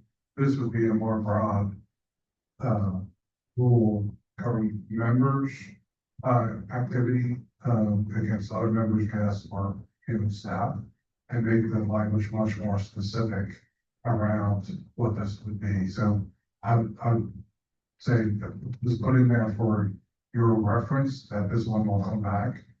I think it's appropriate to go back through the rules committee. I know some discussion about HR, but this is really a member issue, not a POA staff issue. So I think we look to George to work with this committee and bring it back. I know there's some inaccuracies in there associated with it. That was my fault. But, I do feel very strongly about this topic. So I could look to George and this group to, back. And that's why I was put in there more for your knowledge reference than it was for action. Okay, and so I would encourage everybody to look at the information that's in there. If they do have an opinion or whatever, provide that to George or Rich, so that they can update, edit, whatever they may do on the rules that they'll bring forward. So, any thoughts about that, provide that information to. Okay? Yep. All right. Rich, you're on board, I think. All right, get the first page for a little bit, then go to the ARC page. I made some adjustments. Just trying to make it a little more accurate. I put in tens of thousands of dollars and kind of adjust some of the money spent. Not that it changed drastically, but we had a few more dollars in the ARC account than what we had showed last month. And then I have one piece added to pending projects, which I'll go into now. Scott, if you want to go into the PowerPoint. First thing I'm asking for any funding is for a drainage feasibility study. Basically, ran into an issue on Iowa Drive East by Shawnee. Next slide, please. We have an issue here where actually have 3 road pipes that go under the road, coming from the Shawnee side and across the Iowa Drive East towards the lake. 2 of them, need to be replaced. Can't really, they collapsed, they've eroded inside, you really can't like see much what's going on in there. And the issue is those pipes disappear underground, literally they connect with other drainage pipes that are member owned, POA owned, not really sure, don't know the history behind it. But, trying to resolve what to do there. And before I go digging, I'd like to have some kind of engineering support, some data to try to give me some information on what to do and some suggestions. Some of the things I looked at was the one that's number 3 there on the left side. Just looking at it, I'd like to take it out and surface drain it to have an underground pipe. The second one is a bigger issue because it kind of goes into a member pipe that actually goes underneath their foundation. So I haven't, just an issue there, what's due, what can that actually affect the neighbor's house. Trying to talk to the engineer, figure out maybe moving it, to the north and again, getting that to surface drain. I think would resolve a lot of POA issues. The surface drain, obviously the owners would probably want the water underground, just so it's, not affecting their drainage per se. Next slide. So yeah, you can see where the one pipe goes underneath the foundation from the house. Next slide. And so this is kind of just pictorial, so you can see where the drainage comes in. There's a lot of drainage, as the other indicated, basically outgoing on 2 sides of one house. On both sides of the house, you have drainage coming from Shawnee, a couple pipes that go across. You can see where it terminates across the road into a little drainage ditch that then goes to a pipe that goes underground and basically disappears. The next thing I know, it terminates all the way by the lake wall before I can track it. Next slide. So again, you can see these old pipes are just kind of buried in the ground, they're collapsed. And this is the first one where you look at it, it's like, where's the pipe going? It just goes underground and it goes underneath the house and out to the lake. And the pipe semi-collapsed, eroded, needs to be replaced. And then you can see just, the picture, everything's just surface drainage and goes straight down to the property. Next slide. This is a couple pictures of the rain vents in front of the house and how the water overflows and comes in because again, the water's backing up from wherever it's going underground. Next slide.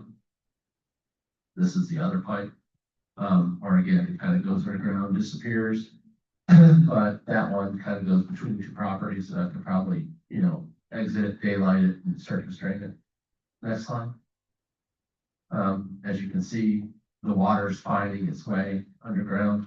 You got a couple sinkholes. You can actually see it's kind of hard to tell the pictures, but you actually can see the pipes underground exposed.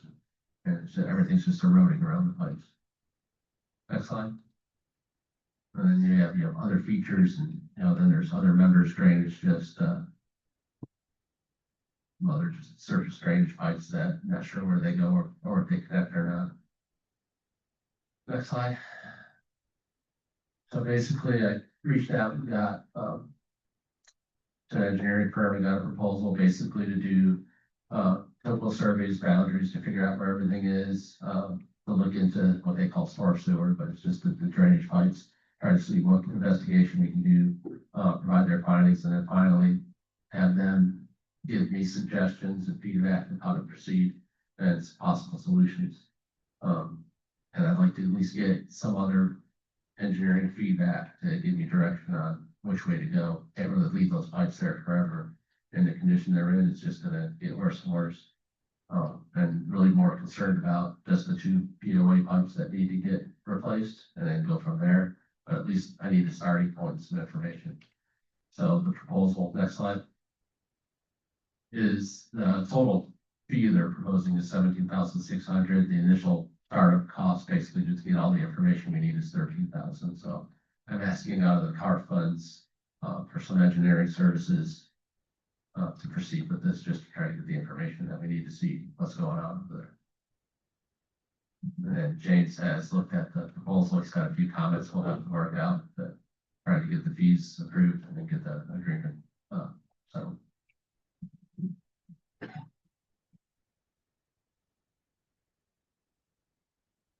Any questions for Rich?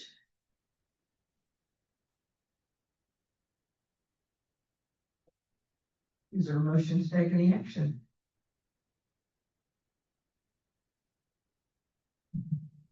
Yeah, I, move to move forward with this, feasibility study, you know, for not to exceed $20,000. I have a question.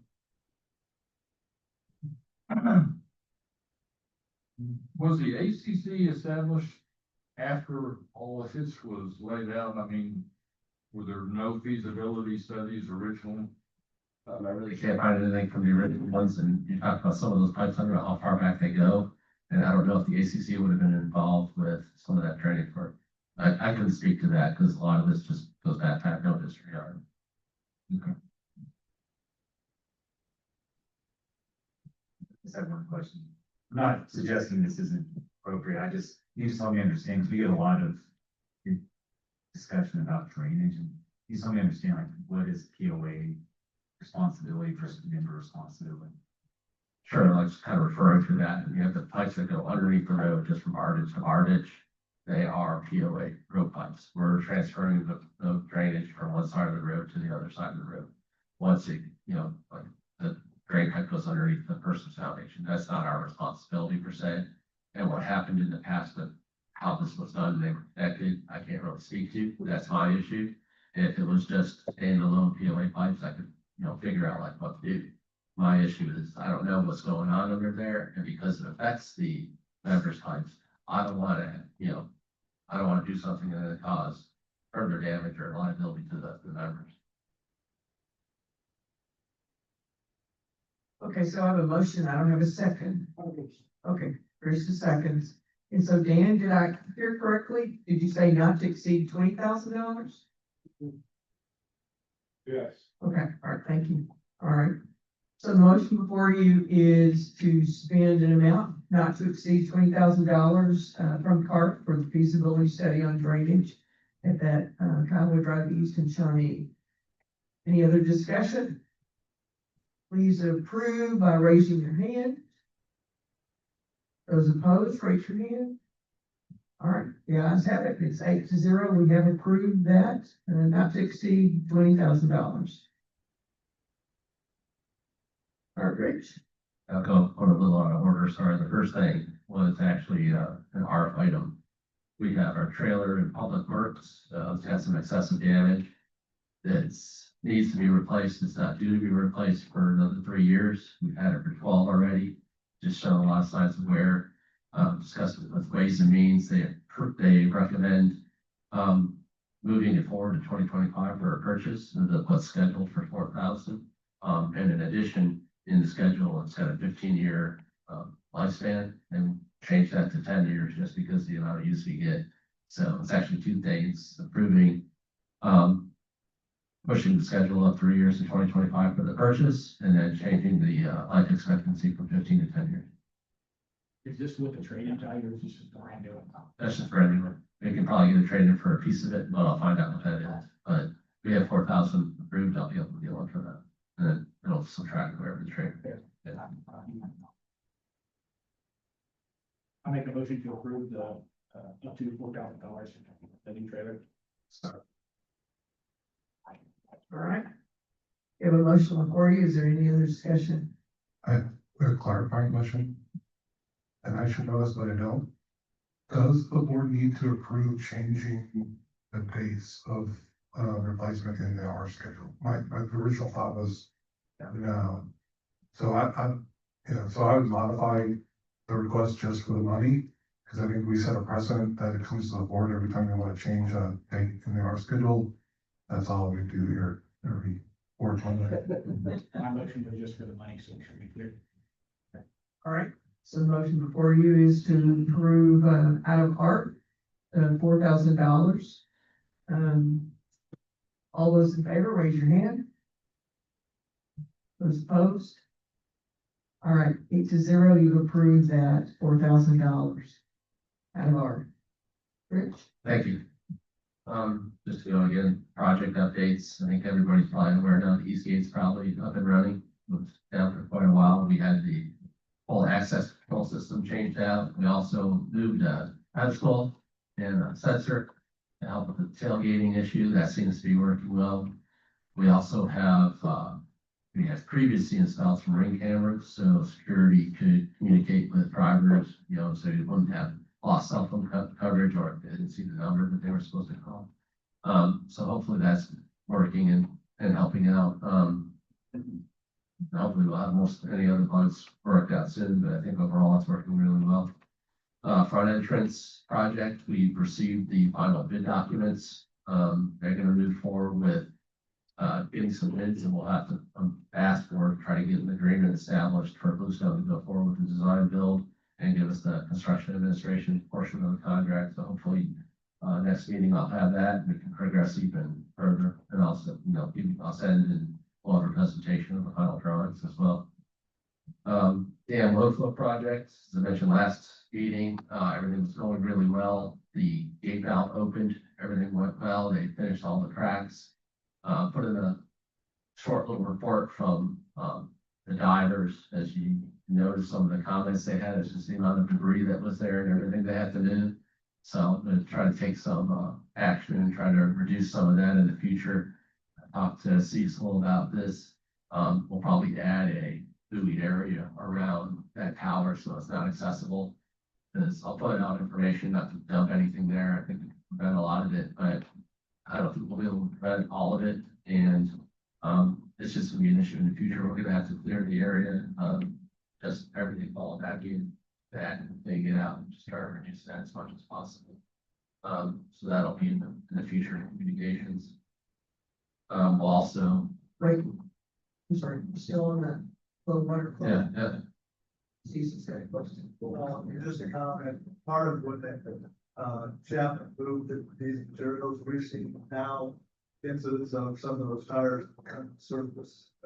And we're getting picked up and proceeded for those like public works, but over the years, there's been a lot of stuff dumped that shouldn't have been done, and, you know, it had an impact on that roll flow valve, and we're trying to make it absolutely clear, you know, it's not an individual person.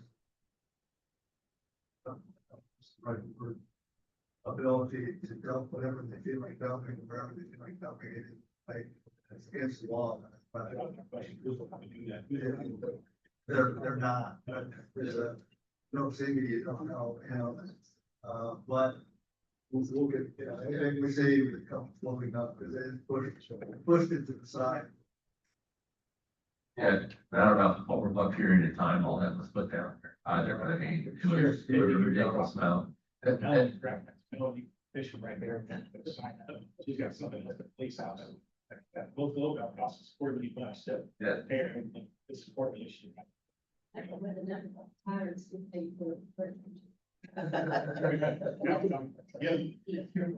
They're getting interesting one. They're like your library book, you know. This long? Yeah, I'm doing $50,000. So, that was my question also. Did some of that stuff there obviously collect there? Is that the deepest part in the lake right there? So That's a possibility too. Like you said, with the tires, depending on how they floated, then it moved a little bit. The trees, I think, were put there as part of, because I know historically about fishing habitats, there's construction waste down there, just concrete and everything else. Some of that didn't move very far. There was a structure that was too big, and they identified the place for that. Well, yeah, good fishing. habitat could be put, I mean, it creates problems for them, so. Close down, they're set up in the water anyway, it's gonna drop against all that. Just continuing on that, still doing briefings with EVA, our consultant, how to address that. We talked about maybe even hiking the walls of the inlets, things will collapse in there, 90 to pipe up. So far, they don't feel any of those are really good ideas. They're still investigating it. They have negatives about them already. So yeah, I'm trying to figure out ways to help with that, but right now it's just remediation. That's what we're trying to clean it out. The next phase we'll be working on is the gate opens, to figure out when we're gonna lower the lake to do the spillway repairs. So we'll be discussing that too. I don't really have any solid information, but that'll be coming up. On the TARF, that's one thing I did change to, looking for clarification, but I had, that was just for engineering, it's a little bit high, so we'll reduce that number. So some of the things I tweaked, that was part of that. Next update is just R3 driving range, a little ago, park. They, everything's progressing kind of slowly right now, but the grass is growing, everything looks pretty good. Pavilion was constructed for the patio pavilion area. There's a landscape retaining wall that they put at the bottom of holes in 6 and 9 to make sure that control the drainage over there. Restrooms getting closer and closer, and they pretty much have the interior done, fixtures in. Driving range pad is there. You should be pouring the foundation for the driving range equipment building probably Thursday. So all those structures going up, it's really coming together. Again, we're looking at start date maybe middle of September, early October, but I'll just continue to update on that. When it will be open, everyone will know. We'll make sure everyone knows it's open. Started talking about the trail, trying to knock that down. We'll probably have to put an RFP out for that one before we do anything and trying to figure out the timing on it. And then at some point, we'll bring back the fishing pier. Still getting a lot of comments about fishing in the pond.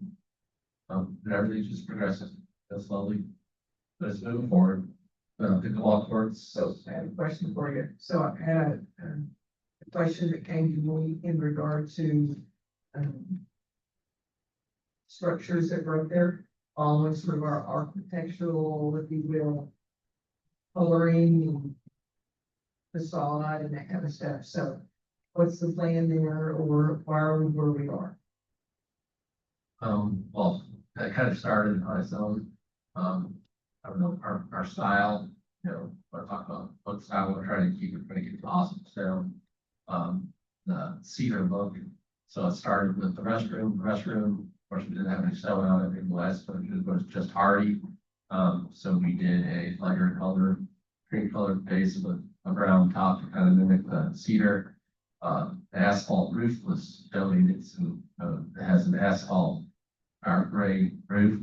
So to try to keep that, so that was the same color pattern, following that with the building structure, and the driving range structure will follow that brown gray roof theme.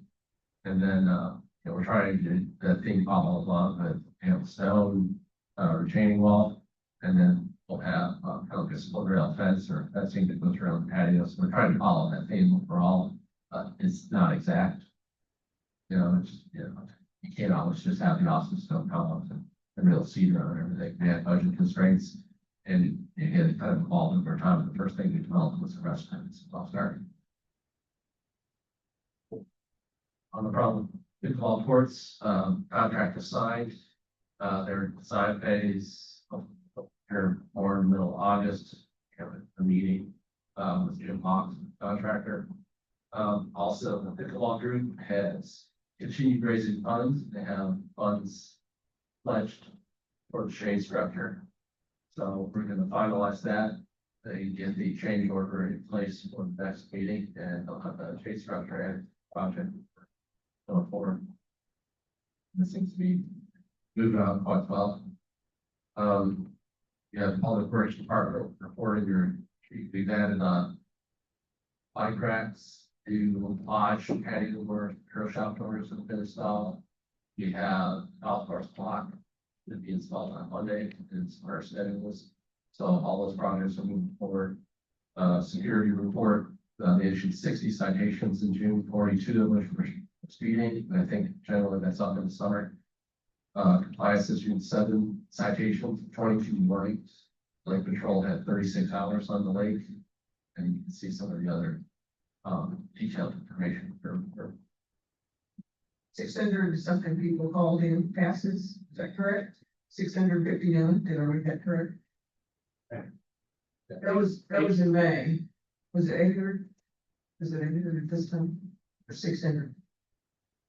See, it's my twist for y'all, see. Yes, I know. This isn't. 651. Yes. All right, good deal. Hey, did we, on one of the car projects, since you're sort of running through those, did we get our security radios antennas up and a security radar gun, all of those things are in place? Those are all in place. It's still on back order, Motorola has gone back order, Cook County's still waiting for theirs, so. Okay, still waiting for, There's a communications radio that allows us to hear in Cook County. okay. And if there are, so we have a member request, a continual member request, that if there is crime in Lake Kiowa, that, and it's on the sheriff's report, in some way or another, it needs to be in the weekly news. Just like, you know, is that people want to know if there's any crime out here in Lake Kiowa. Well, the sheriff's department does not stop in and check with security and tell us, so it's really not. Can we even do that? Can we just call the weekly news and tell them that our members? Whenever there is something, we will notice if there is something that actually happens in an arrest. I've seen it in the news. It's in the news if Cook County does it. We don't report it. Yeah. We don't report it, we don't touch it, and so that's Cook County Sheriff's Department that does. If it's cleaner or bigger above, then yes, Cook County will report it. Right, so because you haven't seen anything, what does that tell you? Melody's doing a good job. There you go, all right, we have no crime out here that's reportable at this point in time today. Okay, thank you very much. And one of our coffee people will be happy for that answer again. Is there any additional business to come before us? Can I ask a question? Sorry. After the 651 calling passes, I mean, at some point, right, and we've talked about this in the past, but we just have to figure that out, and because that's, 1,200 minutes or, 1,800 minutes of time that security could use for much better things. The Safety and Security Committee has a couple individuals tackling this challenge. And that's as far as I want to go into it today, because there's a million, opinions, so being looked at. Right. I just think we just need to continue to be aware of that, and the fact that, that's part of what we do. And we're not just writing tickets, we're out there doing snake handling and stuff like that. I think I saw someplace. One thing where everyone tells us how bad security is doing, but they don't see all the stuff they're actually doing outside of the tickets they're writing. So I think Melanie's done a good job since we started kind of including these calls and all the above for everyone to see as you get hit up at the lodge and talk to on the street when you're trying to enjoy yourself and people are mad at you because Melanie did something wrong. So these are just examples of everything we're doing throughout the month. So we continue to include this. We talk about the majority of these issues in our meeting. Invite anyone to come, second Wednesday of every month at 4 p.m. Thank you. All right. Any other additional business to come before us? Any comments from the members? Second opportunity. Jim. Jim Adams, lot 666. Just helping you out. I always say it a little different. I know. Of course, when Dan does the survey, you need to know when Dan comes out with a survey, I'm gonna be a 9 or 10. And I say that because what I think, what we pay out here to the POA, we get incredible value. And you guys are doing a great job of managing that, giving us more value. But at the same time, you're recognizing the shortfalls that we have. And you've done that you've seen that in the golf course things, and you've carved that out trying to do some things. And then Rich talks about the road. So I want to say I support the road concept. I'll help go promote it. But I also want to say that maybe getting ahead with and Ronnie here, but the golf committee and then the MGA and the WGA and the couples golf, they're all working on surveys to come back and tell you guys, what do we think the priorities, what's the community think the priorities are for the golf course? Because I can tell you, Brian Brown or superintendent will tell you that the greens, they're within 5 years. And that's an expensive, very expensive. The money that's in the fund is not there. And then we also need cart paths to be wider, and even some repair, they're just like the roads, they got problems. And then our, irrigation systems, those are three huge projects. And so the golf course is gonna need money. And as a golfer and as an NGA president, I just wanna say, we've got those competing needs. And I'll support all of them, and I know not everybody will, but I'll get out there and support selling all those, because I think what we have here is great value. And my final comment would be, I'm gonna lean towards supporting Dylan on the boat topic. I think we have a rule for wake boats. I live on the lake, I see the way, and I think we have a problem with wake boats, a few of them. And I think we're not enforcing it, but that's not Melanie's problem. I think the rule needs to be tweaked a little bit. It talks about wake surfing and the technicalities of that can get in the way of how she enforces it.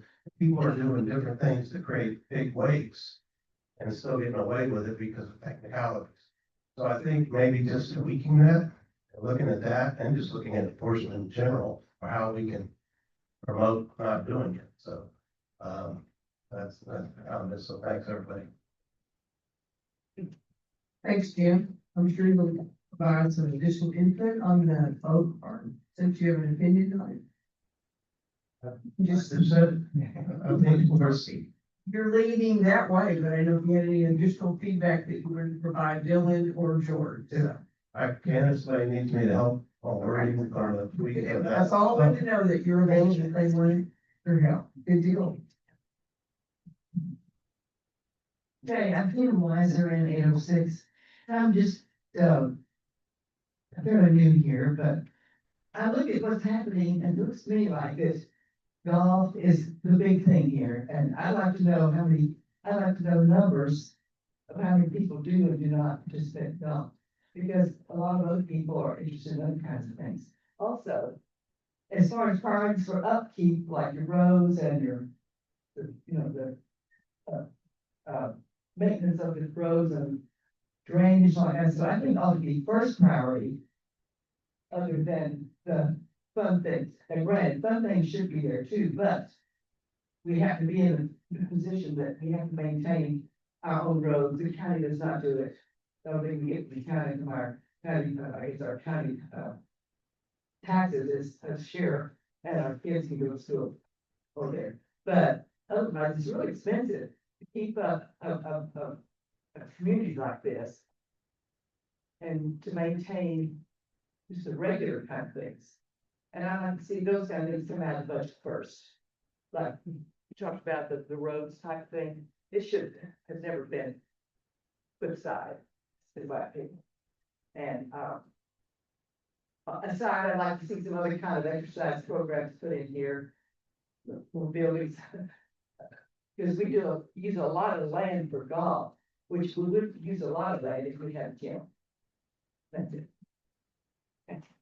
Thank you. Thanks, Tina. Okay. Anybody else?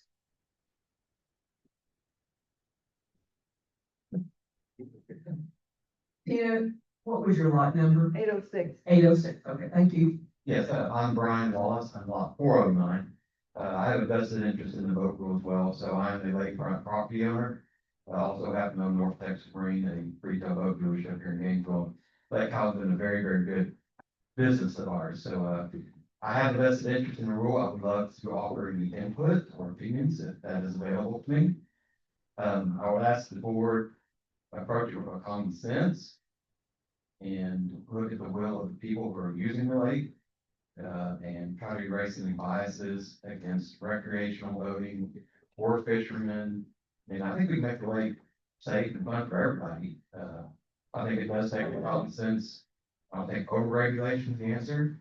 I don't think no regulation is the answer. But usually the truth lies in the middle somewhere. You know, that I offer my assistance, whether that be for information, just however I can get it up. Thanks, Brian. I appreciate that. We need people on the lake committee, I would assume. That would be a great spot to start. Yeah. My opinion, not trying to put you on the spot, 50 people to join the committee, but just opinion. I generally like to try to remain somewhat silent neutral because in the retail sales business, you don't want to lean one direction too hard or too little, but I certainly think I may have some value to add. I'd be happy to do that. Thank you. Keep it down as a maybe. I was gonna say, did I hear you say yes? He did the Dylan and not committed. Yes, oh, that means yes for Nancy, so you're good, so, and he's leading George, okay, that was the next person I was gonna say, he's leading. All right. Anybody, any other comments or anything? David? I was trying to say something, but I. Tina Van, like, 719. There's a couple things that I would like to remind all of us about, and that is that the demographics of our community are changing. I think we're getting close to about 17%. Of younger families with kids, and a lot of them have moved here so that their kids, have a great place to play where they feel safe. But this is a personal issue for me. I have family that lives here, and they're just struggling young families, and they've been hit hard with homeowners insurance going up, just like our community has this past year, increasing their mortgage rate. And thank goodness the Calsburg bond has passed, and now their tax rate will be increasing as well.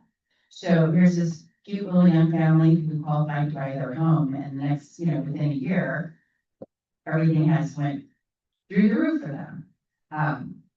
I'm just saying this because then on the other spectrum, we have our people who are on a very limited income who live here, through Social Security or retirements. They've been here for years and years and years.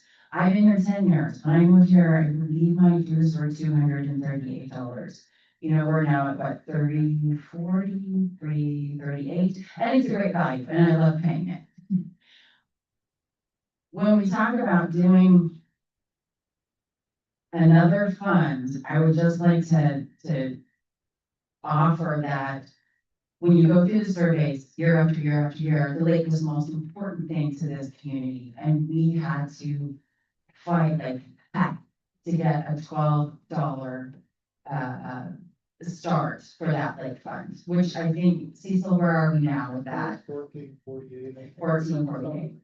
I just am wondering, because of inflation, and we've tried so hard to increase from 3% to 5% on some of these funds, if we are not better served to maybe try to increase that to the 5% or 6%. I mean, like really, really go after it.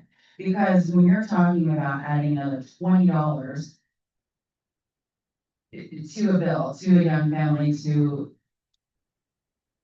a social security, whatever, that's huge. That's huge. And then you're gonna tell me that it can go up another 3%. I think you're gonna have to really hard time. And I'm all about it. The other thing about the roads, like, for the negative for me is, we can make these roads perfect, and we still gonna have mass tree service come in with all of their equipment. We're gonna have the constant thing that's happening here in Kiowa is we're remodeling constantly here. It's the concrete trucks, and the lumber delivery truck. And we're gonna continuously have that because, Rich, how many houses just got torn down this week or this month? Two or three. It's just a continuous cycle. Then we have the big trucks that come in and pick up the dumpsters, take away the houses that we just destroyed. So, even if you make these roads perfect, and then we have the water issues that are going underneath it, which causes the sinkholes. I just don't know that we're gonna fix the roads. I think it's just a kind of thing that I would. Yeah, and our water thing, the water, I think when we first moved here, $58 for water, and that's trouble. And there's my two. Amy, just real quick, on that, and I think one of the things we constantly need to keep on your perspective around, we need to represent every member, all members, and not just, people tearing down houses, trying to house alike. But just for context, the last 10 years, inflation in this area is kind of 40%. All right, I guess we have a, well, yes, sorry. So, last 10 years, inflation's gone up 40%. The dues have gone up 30%. Over that same time period, it was 3 years during that time period, where dues have gone up 0 from year to year. If you look at Social Security, they use different measure for their increases, but Social Security's gone up about 30% over that same 10-year time period.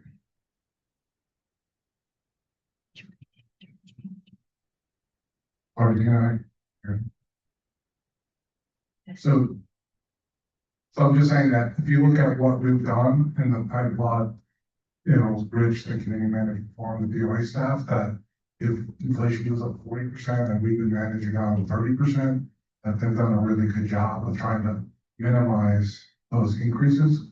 I'm not saying it's perfect by any stretch. We all want to do better and continue to look at these things, but at a certain point, there's just realities of things cost more.